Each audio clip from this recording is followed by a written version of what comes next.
स्वयं अभिमुक्तेश्वरानंद इस वक्त हमारे साथ जुड़ गए हैं चर्चा के लिए।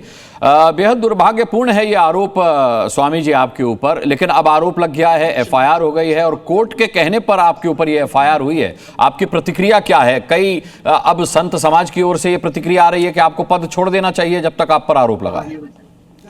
हाँ, बस यही तो मूल कारण है कि उनके अनुसार का शंकराचार्य बन जाए और उनके ऊपर प्रश्न उठाने वाला अब शंकराचार्य के पद पर न रहे। इसीलिए तो सारा ये मामला चलाया जा रहा है। पद छोड़ दीजिए। क्यों छोड़ दें?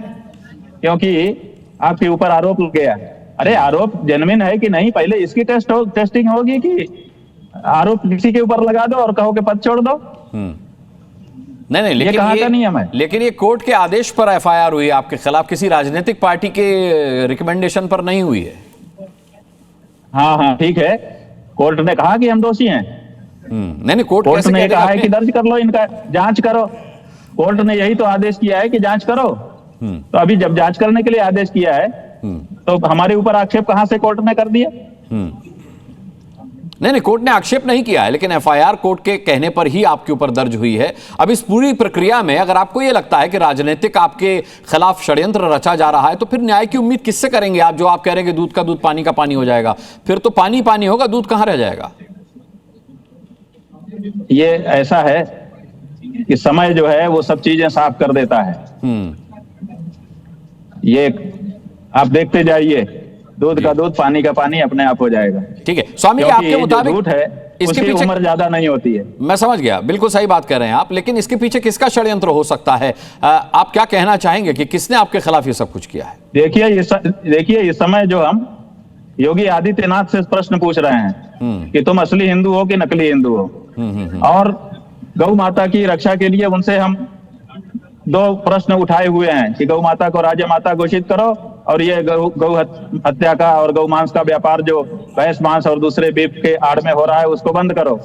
तो वो ये ना करके ये सब करवा रहे हैं। सीधा सा प्रश्न है, इसमें क्या छुपा हुआ है? अब आपको लगता है राजनीतिक मंशा के साथ, दुर्भावना के साथ आपके खिलाफ ये षड्यंत्र रचा जा रहा है? लेकिन स्वामी जी, अगर जैसा कि कहा जा रहा है कि भाई आपने यौनाचार किया है, अगर वो सिद्ध हो जाता है, हालांकि आपका विश्वास है कि नहीं होगा क्योंकि आपने नहीं किया है, लेकिन अगर ये सिद्ध हो जाता है तब क्या स्थितियां बनेंगी?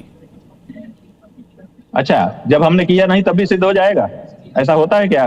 वास्तव में वो घटना ना हुई हो फिर भी सिद्ध हो जाए, ऐसा होता है क्या? जो घटना घटी ही ना हो उसको आप सिद्ध कर सकते हो? है आप में ये ताकत? तो फिर इस लिहाज से आपको संसाधन हम देते हैं। नहीं, मैंने आपसे ये सवाल इसीलिए पूछा था कि आप किसी ऐसी घटना को जो वास्तव में ना घटी हो आप सिद्ध कर दोगे? बोलो। नहीं, बिल्कुल नहीं कर पाऊंगा। लेकिन मैंने आपसे स्वामी जी मैंने आपसे ये सवाल इसलिए पूछा था कि क्या आप कानून की शरण में जाएंगे? क्या आप कानून की मदद लेंगे? ऐसा सवाल कैसे पूछ सकते हो आप? इसीलिए पूछा मैंने पूछा कि हमारे पैनल में ए.के. वाजपेयी साहब हैं। अभी मुक्तेश्वरानंद जी, इसलिए पूछा, मैं बता देता हूं क्यों पूछा। इसलिए पूछा कि हमारे पैनल में ए.के. वाजपेयी साहब हैं। उन्होंने कहा कि भाई अभी मुक्तेश्वरानंद जी के अब ये सिर्फ कहने से काम नहीं चलेगा कि मेरा ईश्वर जानता है मैं निर्दोष हूं या मेरी आत्मा जानती है मैं निर्दोष हूं। उनको कानून का सहारा लेना पड़ेगा, उन्हें कानून की शरण में जाना होगा, उन्हें कानून का सम्मान करना होगा। बात है, कानून का सम्मान कौन नहीं करता है? कानून अपना काम कर रहा है, कानून के अनुसार हम लोग वहां पर जवाब दे रहे हैं। यही तो हम कह रहे हैं कि अगर हमसे प्रश्न पूछा जाएगा हम जवाब देंगे। कहां मना कर रहे हैं? कब हमने कानून के असम्मान किया बताओ? ऐसा प्रश्न उठा करके आप ये सिद्ध करना चाहते हैं प्रकारांतर से कि हम कानून का असम्मान कर रहे हैं? ऐसा मत करिए, अन्याय है हमारे साथ। उनको बताइए जो व्यक्ति आपके चैनल पे बैठ के ऐसा बोल रहे हैं। ठीक है स्वामी जी, मैं विश्वास रखता हूं कि आप निर्दोष हैं और आप निर्दोष साबित भी हों, ऐसी हम सभी की कामना है और बहुत बहुत शुभकामनाएं। आपकी बेबाकी पर भी आपको मैं बधाई देना चाहूंगा और जिस तरीके के सवाल आप उठाते रहे हैं, बुनियादी और जायज़ सवाल हैं। मैं कतई नहीं चाहूंगा कि केवल उन सवालों को पूछने के आधार पर आपके खिलाफ राजनीतिक षड्यंत्र रचा जाए और आपको किसी षड्यंत्र में फंसाने की कोशिश की जाए।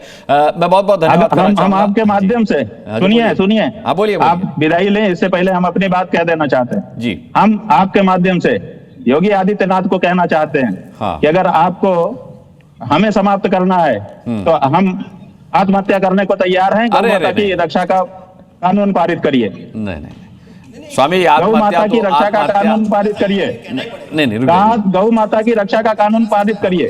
नहीं नहीं, रुक आप जाइए। आपके लिए सीट खाली हो जाएगी शंकराचार्य की, आप अपना आदमी बैठा लीजिएगा।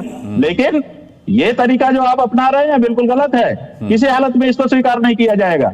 आप संत का वेश धारण करके असंत का कार्य कर रहे हैं, बिल्कुल गलत है ये।